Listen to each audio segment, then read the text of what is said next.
பூவிலே சிறந்த பூ என்ன பூ? சூப்பர் ஸ்டார் நம்மளை பார்த்து கேட்டார்ல ஒரு படத்துல, அந்த பூவை விட்டு சொல்ல சொன்னாப்ல. அந்த பூவையும் பூ பூன்னு ஊதுனவர் நம்ம. ஒரு மனுஷன் இன்னொரு மனுஷனை திட்டுனா, ஐயா திட்டினவருக்கு இவ்வளவு அபராதம்னு சொன்னா அது நியாயமான சட்டம். ஆனா பாருங்க, சத்திரியர பிராமணத்துக்கு வெறும் 100 பணம் தான் அபராதம். ஆனா பிராமணர சத்திரியத்துக்குனா 250 பணம் அபராதம்னா சத்திரியரையும் விட உயர்ந்தவர் பிராமணர்.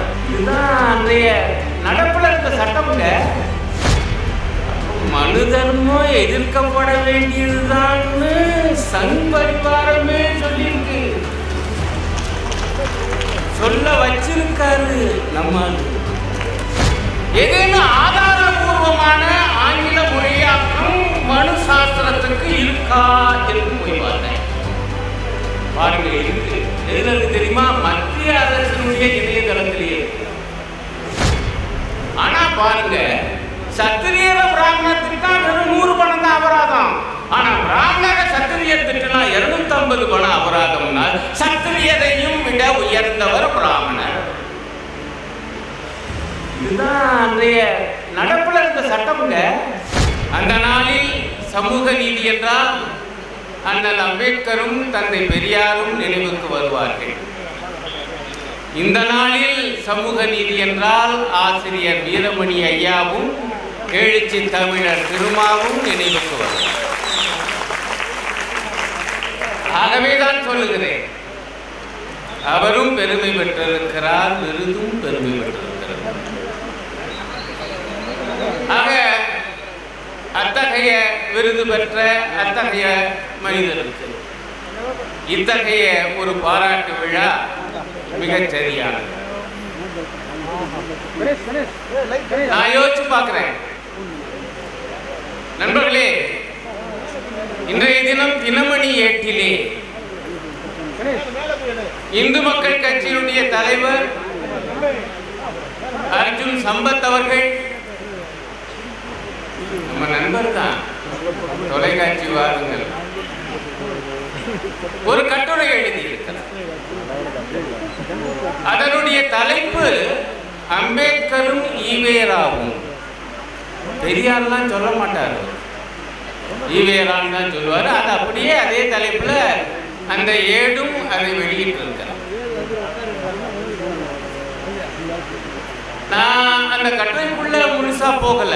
அதுல ஒரு செய்தி எனக்கு மிகவும் பிடித்திருந்தது. எழுதியவருடைய நோக்கம் பெரியாரை மட்டம் தட்டுவது, அதற்காக போனால் போகிறது என்று அண்ணலை அம்பேத்கரை சற்றே உயர்த்தி காட்டுவது, இதுதான் நோக்கம். ஆனா பாருங்க, அவரை அறியாமலே ஒரு உண்மையை சொல்லிவிட்டார். அது என்னன்னா, 2 பேருக்கு இடையில என்னென்ன வித்தியாசம் சொல்லிட்டே வந்து கடைசியா, ஆனாலும் அம்பேத்கருக்கும் ஈவேராவுக்கும் இடையே ஒரு ஒற்றுமை உண்டு. என்ன ஒற்றுமைனா, இருவரும் மனு தர்மத்தை எதிர்த்தார்கள், இருவரும் வர்ணாசிரமத்தை எதிர்த்தார்கள். அந்த எதிர்த்ததை ஒப்புக்கொள்ற மாதிரி தொனியில எழுதிட்டார். மனு தர்மம் எதிர்க்கப்பட வேண்டியதுதான்னு சங் பரிவாரமே சொல்லியிருக்கு, சொல்ல வச்சிருக்காரு. நம்ம போட்ட போடு அப்படி மனு தர்மத்தை. என்னங்க அநியாயம்! மனு தர்மத்துல, அந்த அதர்மத்துல பெண்களை பற்றி எவ்வளவு கீழ்த்தரமாக குறிப்பிடப்பட்டிருக்கிறது என்பதை எடுத்து சொன்னதற்காக அதிலே ஒரு சூத்திரம் தெளிவாக சொல்கிறது, பெண்கள் உபச்சார தோஷம் உள்ளவர்கள். இதை எடுத்து சொன்ன பாவத்திற்காக அதை சொன்னது மனு, எடுத்து சொன்னது திருமா. எப்படி மாத்தினாங்கன்னா, அதை சொன்னதே திருமா தான். அது யார வச்சு சொல்ல சொன்னாங்க தெரியுமா? பூவிலே சிறந்த பூ என்ன பூ? சூப்பர் ஸ்டார் நம்மளை பார்த்து கேட்டாருல ஒரு படத்துல, அந்த பூவை விட்டு சொல்ல சொன்னாப்ல.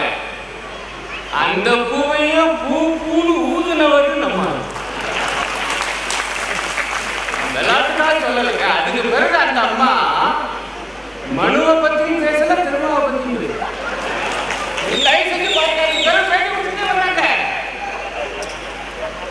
சங்கத்தில் கூட மதுரை பேட்டி அவ்வளவு நான் கேட்டேன், அதனால சொல்றேன். 2 பேரை பத்தியும் பேசல.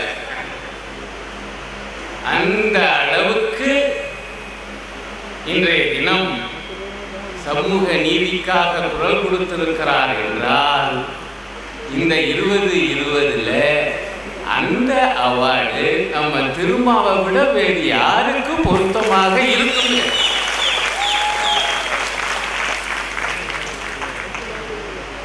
நம்மால ஒரு சொல்லவட பாத்திரம் அறிஞ்சு பிச்சை போடணும். இப்ப அப்படிலாம் சொல்லக்கூடாது, பாத்திரம் அறிஞ்சு விருது போடணும்.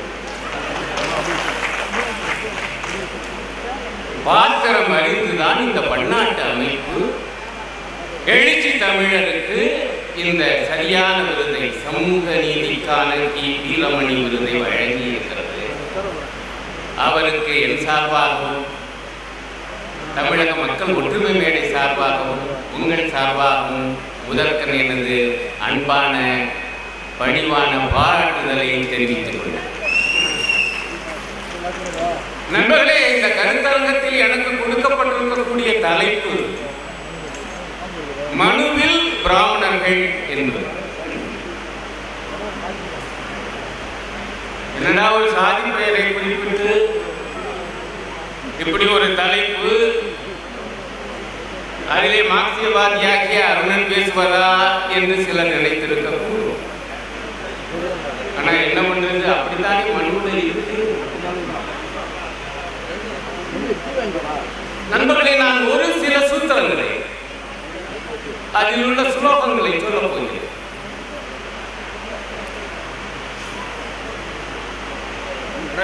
முதற்கண் நான் சொல்லுகிற சூத்திரங்கள்லாம் பாருங்க, கேளுங்க. இந்த போய் மனுசாஸ்திரத்தை மத நூல்னு சொல்றாங்களே, அதுவும் இந்து மத நூல்னு சொல்றாங்களே, அது நியாயமா என்பது உங்களுக்கு புரியும். உங்களுக்கு தெரியுமா, அந்த மனு தர்ம சாஸ்திரத்துல இந்துங்கிற சொல்லே கிடையாது. ஆனா நம்மால என்ன கிளம்பி விட்டுச்சுன்னா, திருமா இந்து மதத்தை இழிவுபடுத்திட்டாரு, இந்து பெண்களை அசிங்கப்படுத்திட்டாரு. நம்ம சவால் விட்டு சொல்லலாம், இந்துங்கிற வார்த்தை எங்கேயாவது இருக்கா? இன்னும் கூட என்னுடைய அறிவுக்கு எட்டிய வகையில இப்ப பாருங்க, நான் ஏற்கனவே படிச்சிருக்கேன் என்னுடைய காலந்தோறும் ராமணியம் அந்த பெருநூலுக்காக. ஆனா திருமா புண்ணியத்துல பழையபடி மீண்டும் படிக்க வேண்டியது. அதுல வேற இடையில இந்த பாஜக காரங்க இந்த மொழிபெயர்ப்பு சரியில்லைட்டாப்ல வராது. அது சமஸ்கிருதத்துல இருந்து ஒழுங்கா ஆங்கிலத்துல மொழிபெயர்த்தார்களா ஒருத்தர், அவர் எங்க கூட விவாதத்துக்கு வரக்கூடியவர் தான். பிறகு ஆங்கிலத்திலிருந்து தமிழ்ல ஒழுங்கா திருமா மொழிபெயர்த்தாரா? வம்பா போச்சு. நான் என்ன பண்ணேன், ஏதேனும் ஆதாரபூர்வமான ஆங்கில மொழியாக்கம் மனு சாஸ்திரத்துக்கு இருக்கா என்று போய் பார்த்தேன். பாருங்க, இருக்கு. எதுல இருக்கு தெரியுமா? மத்திய அரசினுடைய இணையதளத்திலேயே இருக்கு. மத்திய அரசினுடைய கலாச்சாரத்துறையை வெளியிட்டிருக்கிறது. மன்மதநாத் தத் என்கிற வங்காள பண்டிதர், அவர் ஆங்கிலத்தில் மொழிபெயர்த்த மனு, அதிலிருந்துதான் நான் சில சூத்திரங்களை, சில சரத்துக்களை சொல்ல போகிறேன். இப்ப அதுல அத்தியாயம் 2 ஸ்லோகம் 39 அது சொல்லுது, 3 வருணத்தவரும் பிராமணர், சத்திரியர், வைசியர் என்கிற அந்த 3 வருணத்தவரும் பூணூல் போட்டு உபநயனம் செய்யவில்லை என்றால் சமூகத்திலிருந்து தரம் தாழ்த்தப்படுவார்கள். டிகிரேட் என்கிற ஆங்கில வார்த்தை இதுவே. இப்ப நான் தான் இதெல்லாம் தமிழ் படுத்தியிருக்கேன். இதுல ரெண்டு விஷயம் தெரியும். ஒண்ணு, முதல் 3 வருடத்தவர் மட்டும்தான் பூணூல் கல்யாணம். அவர்களுக்குத்தான் இந்த உபநயன சடங்கு, பிராமண சத்திரிய வைசிய. இது ஒரு செய்தி. இரண்டாவது செய்தி, அப்படி அந்த பூணூல் கல்யாணம் நடக்கவில்லை என்றால் அந்த 3 வருடத்தவரும் ஆரிய சமூகத்தில் இருந்து தரம் தாழ்த்தப்படுவார்கள். இது கவிஞர் கலிப்பூங்குன்றன் ஐயாவுக்கான செய்தி. நான் எதை வச்சு சொல்றேன்னா, ஆரியராவது திராவிடராவது அதெல்லாம் பேசக்கூடாதுன்னு சொல்றாங்கல்ல. இப்ப நான் சொல்லி பாருங்க, இந்த தினமணி கட்டுற அதுல கூட இருக்கு. ஆனால் நாங்க எங்க பேசுறது? உங்க மனுவே பேசியிருக்காரு, அதை நாங்க எடுத்து சொல்லித்தானே ஆக வேண்டியிருக்கு. நண்பர்களே, அது ஏன் அந்த 3 வருடத்தவருக்கு மட்டும்? ஏன் சூத்திரர்களுக்கு பூணூல் கல்யாணம் இல்லை? ஏன் பஞ்சமர்களுக்கு அந்த மனுவுடைய நூலிலே இருக்கக்கூடிய வார்த்தை சண்டாளர்கள் எனப்படுகிற வார்த்தை அந்த காலத்தில் ஏன் அவர்களுக்கு இல்லை? இங்கேதான் பிறப்பின் அடிப்படையில் வேதம். சரி, இந்த மனுதர்ம சாஸ்திரம் எழுதப்பட்டது வரலாற்றாளர்கள் அவங்க சரியான கணிப்பின்படி சுமார் 1800 ஆண்டுகளுக்கு முன்பு எழுதப்பட்டதுங்கிறார். ஆனா அதற்கு முன்பே அது நடப்பில் இருந்திருக்கணும். சரி, ஒரு 2000 ஆண்டுகளுக்கு முன்பு. எனக்கு என்ன ஆச்சரியம்னா, எங்க இதெல்லாம் பழைய விஷயம் மனுதர்மெல்லாம் பேசிட்டு இருக்கீங்க நீங்க நினைக்கலாம். ஆனால் இன்றைக்கும் பூணூல் கல்யாணம் நடக்குதா இல்லையா? அது ஆவணி அமைத்த வந்தா வருஷா வருஷம் பூணூல் மாத்துறாங்களா இல்லையா? அப்படி என்றால் மனு எங்கே இருக்கிறார் என்று பாஜக தலைவர் முருகன் அவர்கள் கேட்டாரே, அவருக்கு நான் சொல்வேன், மனு ஆவணி ஆவிட்டம் அன்னைக்கு இருக்கிறாரா இல்லை?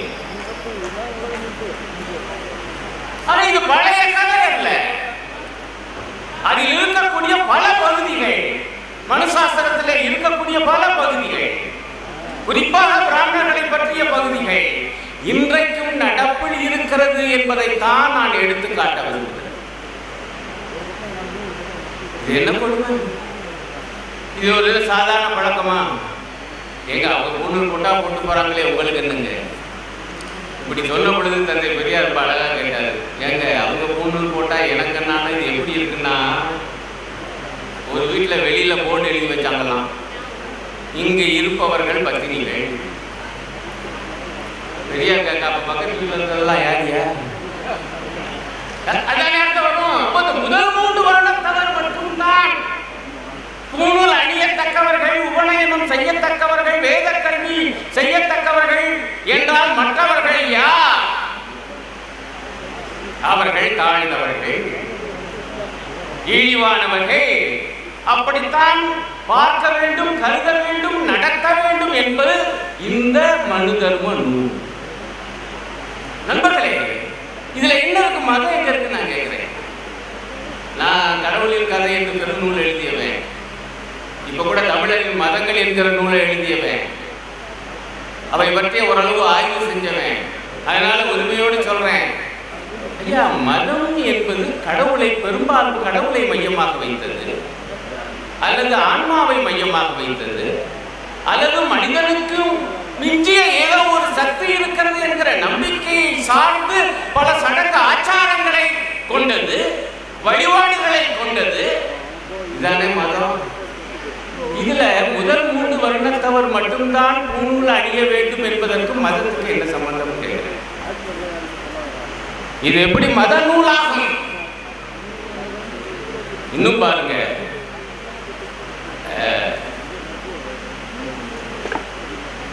இப்படி ஒரு பகுதி அதில் வருது. இவங்கெல்லாம் உயர்ந்தவங்க என்பதற்கு, உயர்ந்த வருணத்தவருக்கு சமமாக தாழ்ந்த வருணத்தவன் அமர்ந்தால் அவனது இடுப்பில் சூடு போட்டு நாட்டை விட்டு துரத்த வேண்டும். 8வது அத்தியாயம் 281வது ஸ்லோகம். உயர்ந்த வருணத்தவருக்கு சமமா உட்காரக்கூடாது. உட்கார்ந்தா நாட்டை விட்டு துரத்த வேண்டும். இது அன்றைக்கு மிக கராராக அமல்படுத்தப்பட்டது. அதனுடைய தொடர்ச்சியை இப்பவும் நீங்க பார்க்கலாம். இப்ப நம்ம ஆளுங்க போற சமூக வலைத்தளங்கள்ல இந்த 2 புகைப்படங்களை போடுது இல்ல, சங்கராச்சாரியாரோட சமமான சீட்ல உட்கார்ந்து இருக்காரு சுப்பிரமணிய சாமி.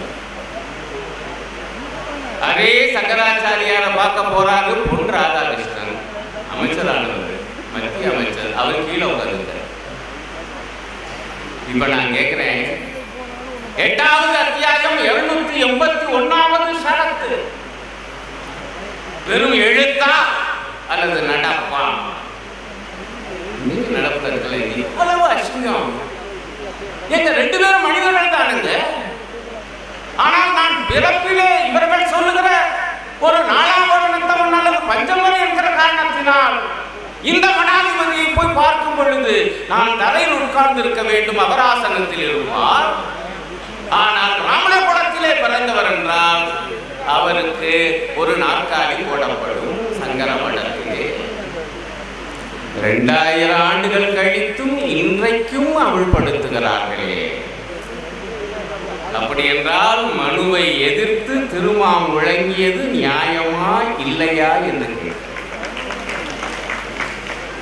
ஏதோ ஒரு பழைய கதையை பேசிக் கொண்டிருக்கோம் என்று தயவு செஞ்சு நினைக்காதீங்க. இன்றைக்கும் என்னால் பல உதாரணங்களை இப்படி காண்பிக்க முடியும். ரொம்ப ஆச்சரியமான விஷயம், சூத்திரர்களுக்கும் பஞ்சமர்களுக்கு எதிராகத்தான் மனு இருக்குன்னு நீங்க நினைப்பீங்க. ஆனால் பிராமணர்களுக்கு சமமாக சத்திரியர்களும் வைசியர்களும் கூட நடத்தப்படவில்லை. இது மனு இல்ல. அதே 8வது அத்தியாயம் 276வது சரத்து சொல்லுகிறது. கவனிங்க, ஒரு சத்திரியரை ஒரு பிராமணர் திட்டினால் 100 பணம் அபராதம். ஒரு பிராமணரை ஒரு சத்திரியர் திட்டினால் 250 பணம் அபராதம். எப்படி? திட்டுறது தானே. ஒரு மனுஷன் இன்னொரு மனுஷனை திட்டுனா, ஐயா திட்டினவருக்கு இவ்வளவு அபராதம்னு சொன்னா அது நியாயமான சட்டம். ஆனா பாருங்க, சத்திரியர பிராமணர் திட்டா வெறும் 100 பணம் தான் அபராதம். ஆனா பிராமணர சத்திரியர் திட்டினா 250 பணம் அபராதம்னா சத்திரியரையும் விட உயர்ந்தவர் பிராமணர். இதுதான் அன்றைய நடப்புல இருந்த சட்டம்ங்க. உங்களுக்கு நடப்புல இருந்த சட்டம்னா நீங்க பாட்டு சொல்றீங்க, எங்க எப்படி அங்க இருந்துச்சு. இப்பெல்லாம் கிரிமினல் ப்ரொசீஜர் போடும். அந்த மனு தர்ம சாஸ்திரத்துல இந்துங்கிற சொல்லே கிடையாது. ஆனா நம்மால என்ன கிளம்பி விட்டுச்சுன்னா திருமா இந்து மதத்தை இழிவுபடுத்திட்டாரு, இந்து பெண்களை அசிங்கப்படுத்திட்டாரு. நம்ம சவால் விட்டு சொல்றோம், இந்துங்கிற வார்த்தை எங்கேயாவது இருக்காது. இன்னும் கூட என்னுடைய அறிவுக்கு எட்டிய வகையில இப்ப பாருங்க, நான் ஏற்கனவே படிச்சிருக்கேன் என்னுடைய காலந்தோறும் ராமணியம் அந்த பெருநூலுக்காக. ஆனா திருமா புண்ணியத்துல பழையபடி மீண்டும் படிக்க வேண்டியது. அதுல வேற இடையில இந்த பாஜக காரங்க இந்த மொழிபெயர்ப்பு சரியில்லைட்டாப்ல வராது. அது சமஸ்கிருதத்துல இருந்து ஒழுங்கா ஆங்கிலத்துல மொழிபெயர்த்தார்களா ஒருத்தர், அவர் எங்க கூட விவாதத்துக்கு வரக்கூடியவர் தான். பிறகு ஆங்கிலத்திலிருந்து தமிழ்ல ஒழுங்கா திருமா மொழிபெயர்த்தாரா? பம்பா போச்சு. நான் என்ன பண்ணேன், ஏதேனும் ஆதாரபூர்வமான ஆங்கில மொழியாக்கம் மனு சாஸ்திரத்துக்கு இருக்கா என்று போய் பார்த்தேன். பாருங்க, இருக்கு. எதுல இருக்கு தெரியுமா? மத்திய அரசினுடைய இணையதளத்திலேயே இருக்கு. மத்திய அரசினுடைய கலாச்சாரத்துறையை வெளியிட்டிருக்கிறது.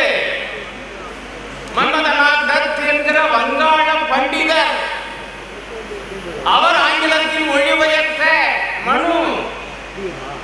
அதிலிருந்துதான் நான் சில சூத்திரங்களை, சில சரத்துக்களை சொல்ல போகிறேன். இப்ப அதுல அத்தியாயம் 2 ஸ்லோகம் 39 அது சொல்லுது, 3 வருணத்தவரும் பிராமணர், சத்திரிய, வைசியர்.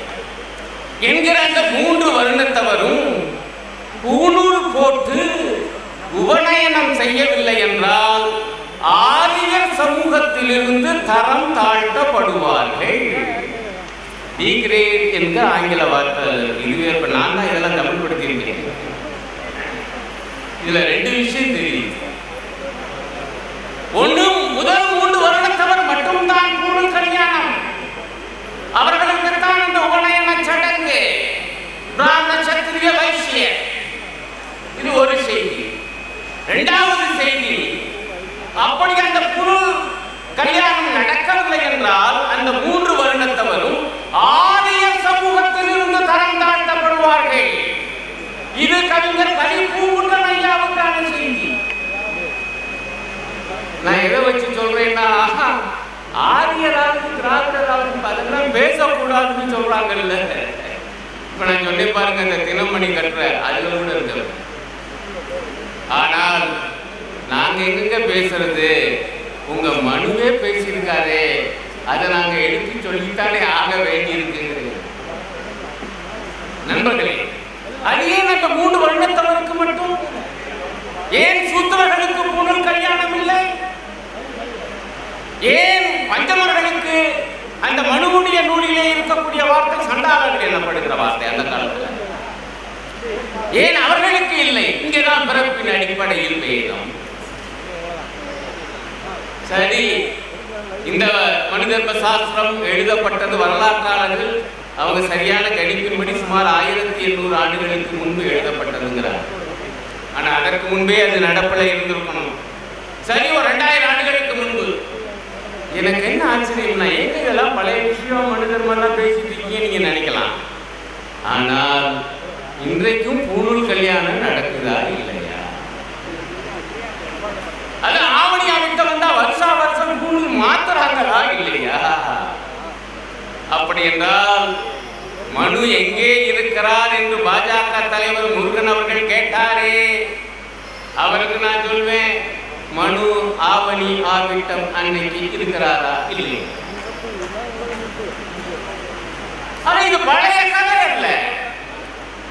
அதில் இருக்கக்கூடிய பல பகுதிகள், மனுசாஸ்திரத்தில் இருக்கக்கூடிய பல பகுதிகள், குறிப்பாக பிராமணர்களை பற்றிய பகுதிகள் இன்றைக்கும் நடப்பில் இருக்கிறது என்பதைத்தான் நான் எடுத்து காட்ட விரும்புகிறேன்.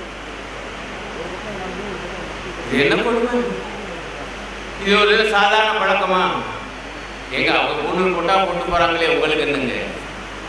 இப்படி சொன்ன பொழுது தந்தை பெரியார் ரொம்ப அழகா கேட்டாரு, ஏங்க அவங்க பூணூல் போட்டா எனக்கு என்னால இது எப்படி இருக்குன்னா, ஒரு வீட்டில் வெளியில போர்டு எழுதி வச்சாங்களாம், இங்கு இருப்பவர்கள் பத்தினிகள்.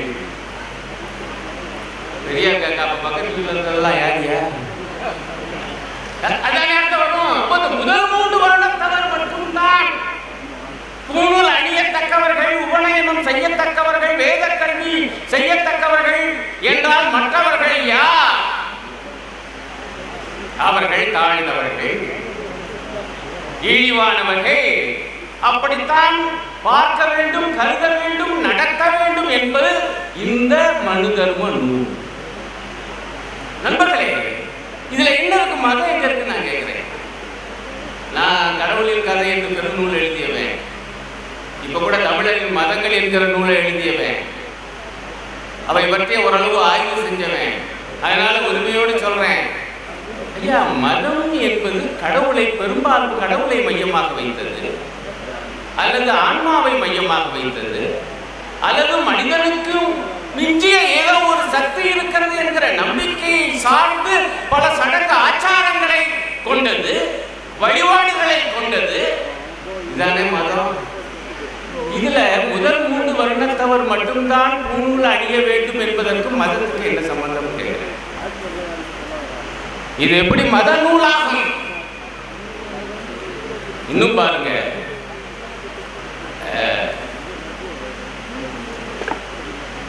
இப்படி ஒரு பகுதி அதுல வருது. இவங்கெல்லாம் உயர்ந்தவங்க என்பதற்கு, உயர்ந்த வருணத்தவருக்கு சமமாக தாழ்ந்த வருணத்தவன் அமர்ந்தால் அவனது இடுப்பில் சூடு போட்டு நாட்டை விட்டு துரத்த வேண்டும். 8வது அத்தியாயம் 281வது ஸ்லோகம். உயர்ந்த வர்ணத்தவருக்கு சமமா உட்காரக்கூடாது. உட்கார்ந்தா அவருடைய இடுப்புல சூடு போட்டு நாட்டை விட்டு துரத்த வேண்டும். இது அன்றைக்கு மிக கராராக அமல்படுத்தப்பட்டது. அதனுடைய தொடர்ச்சியை இப்பவும் நீங்க பார்க்கலாம். இப்ப நம்ம ஆளுங்க போற சமூக வலைத்தளங்கள்ல இந்த 2 புகைப்படங்களை போடுதில்லை. சங்கராச்சாரியாரோட சமமான சீட்ல உட்கார்ந்து இருக்காரு சுப்பிரமணிய சாமி. அதே சங்கராச்சாரியாரை பார்க்க போறாரு பொன் ராதாகிருஷ்ணன், அமைச்சரானவர், மத்திய அமைச்சர். அவர் கீழே உட்கார்ந்துருக்காரு. இப்ப நான் கேட்கிறேன், 8வது அத்தியாயம் 281வது சரத்து வெறும் எழுத்தா அல்லது நடப்பா? இன்னைக்கு நடப்பதில்லை. இவ்வளவு அசிங்கம். எங்க 2 பேரும் மனிதர்கள் தானுங்க. ஆனால் நான் பிறப்பிலே இவர்கள் சொல்லுகிற ஒரு 4ஆம் வருணத்தவன் அல்லது பஞ்சமன் என்கிற காரணத்தினால் இந்த மடாதிபதியை போய் பார்க்கும் பொழுது நான் தரையில் உட்கார்ந்து இருக்க வேண்டும், அபராசனத்தில் இருப்பார். ஆனால் பிராமண குலத்திலே பிறந்தவர் என்றால் அவருக்கு ஒரு நாற்காலி போடப்படும். சங்கர மடத்திலே 2000 ஆண்டுகள் கழித்தும் இன்றைக்கும் அமல்படுத்துகிறார்களே. அப்படி என்றால் மனுவை எதிர்த்து திருமாம் விளங்கியது நியாயமா இல்லையா என்று ஏதோ ஒரு பழைய கதையை பேசிக் கொண்டிருக்கோம் என்று தயவு செஞ்சு நினைக்காதீங்க. இன்றைக்கும் என்னால் பல உதாரணங்களை பற்றி காண்பிக்க முடியும். ரொம்ப ஆச்சரியமான விஷயம், சூத்திரர்களுக்கும் பஞ்சமர்களுக்கும் எதிராகத்தான் மணி இருக்குன்னு நீங்க நினைப்பீங்க. ஆனால் பிராமணர்களுக்கு சமமாக சத்திரியர்களும் வைசியர்களும் கூட நடத்தப்படவில்லை. இது மனு இல்ல. அதே 8வது அத்தியாயம் 276வது சரத்து சொல்லுகிறது. கவனிங்க, ஒரு சத்திரியரை ஒரு பிராமணர் திட்டினால் 100 பணம் அபராதம். ஒரு பிராமணரை ஒரு சத்திரியர் திட்டினால் 250 பணம் அபராதம். எப்படி? திட்டுறது தானையா? ஒரு மனுஷன் இன்னொரு மனுஷனை திட்டுனா, ஐயா திட்டினவருக்கு இவ்வளவு அபராதம்னு சொன்னா அது நியாயமான சட்டம். ஆனா பாருங்க, சத்திரியர பிராமண திட்டா வெறும் 100 பணம் தான் அபராதம். ஆனா பிராமணர சத்திரியர் திட்டினா 250 பணம் அபராதம்னா சத்திரியரையும் விட உயர்ந்தவர் பிராமணர்.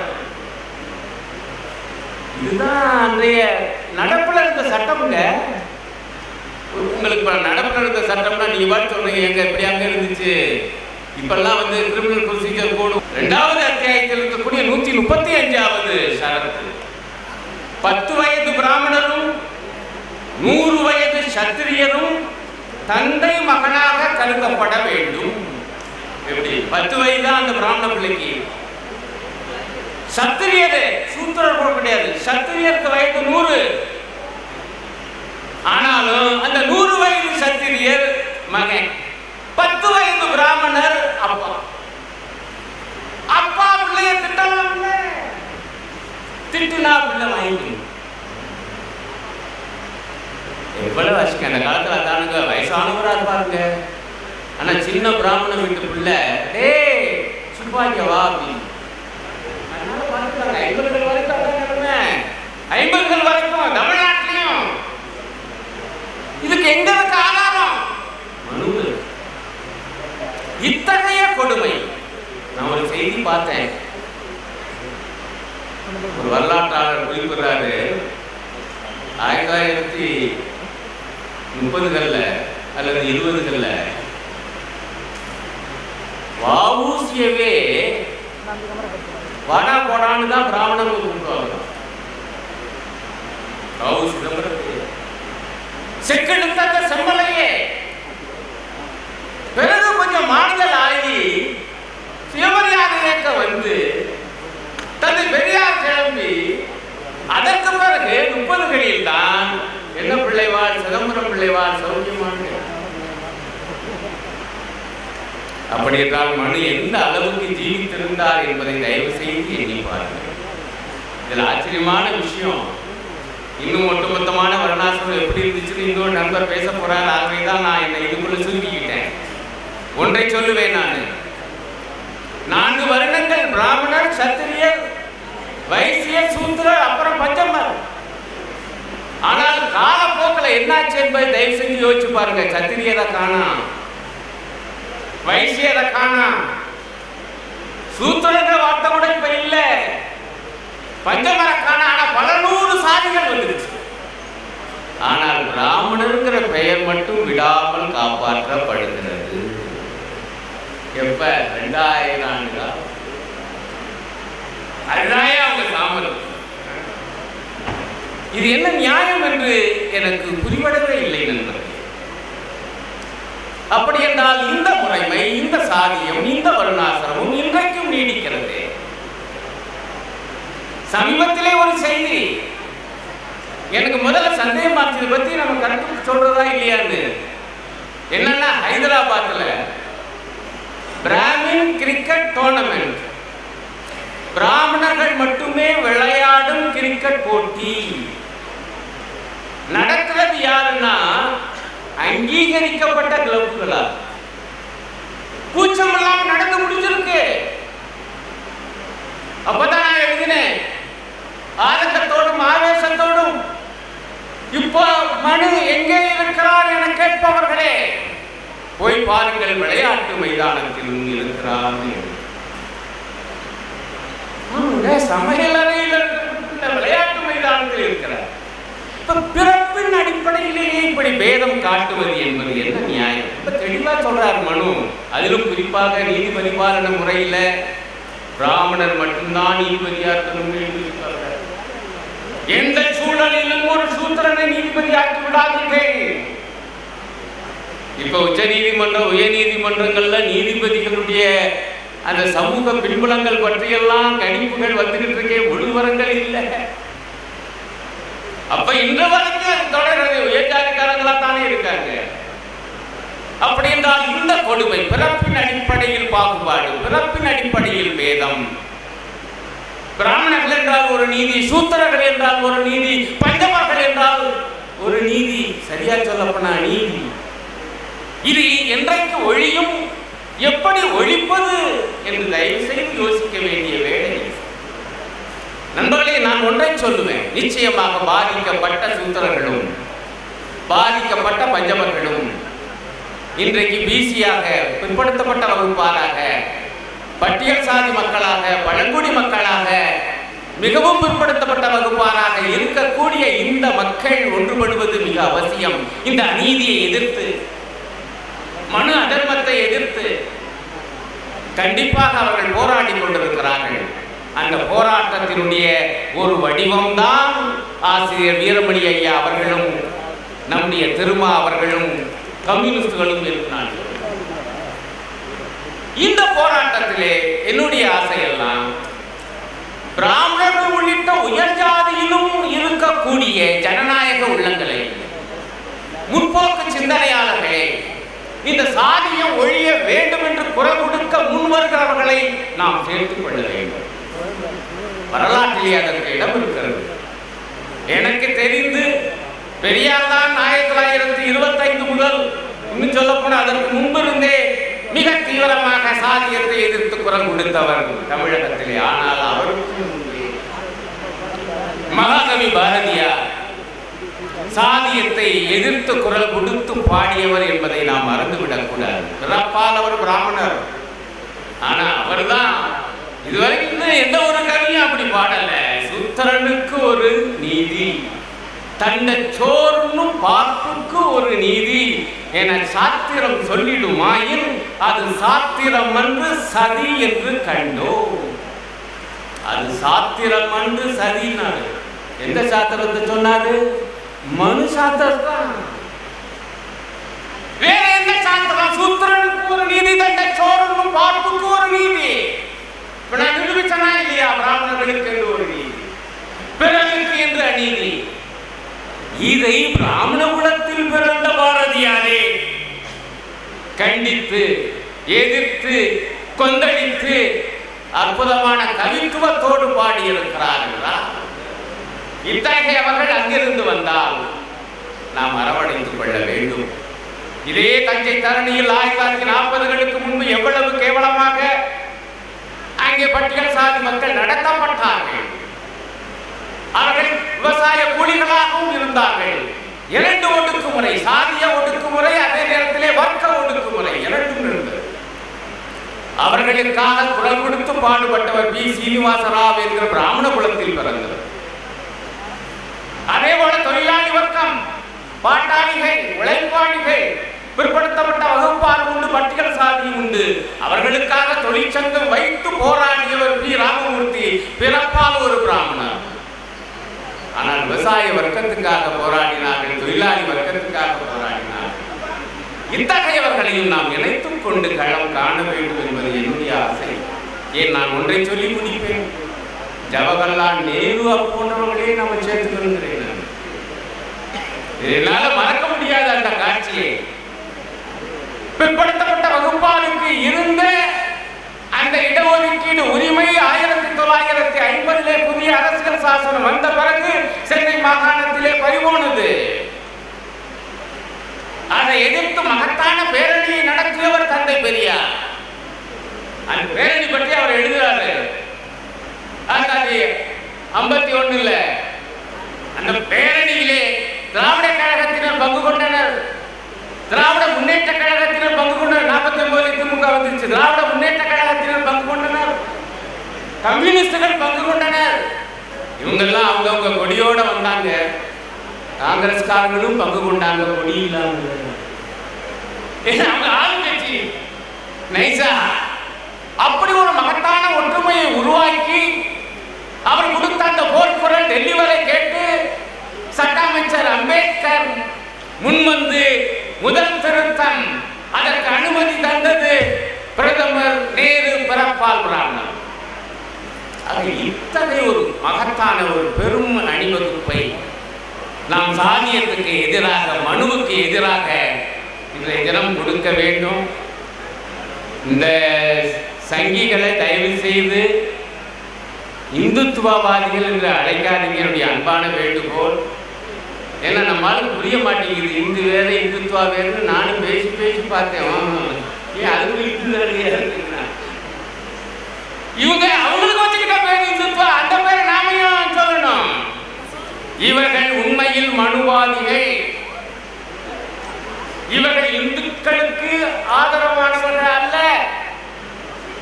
அடித்தட்டு இந்துக்களுக்கு, இந்து வெகு மக்களுக்கு, இந்து பெண்களுக்கு எதிரானவர்கள். காரணம், இவர்கள் மனுவாதிகள்.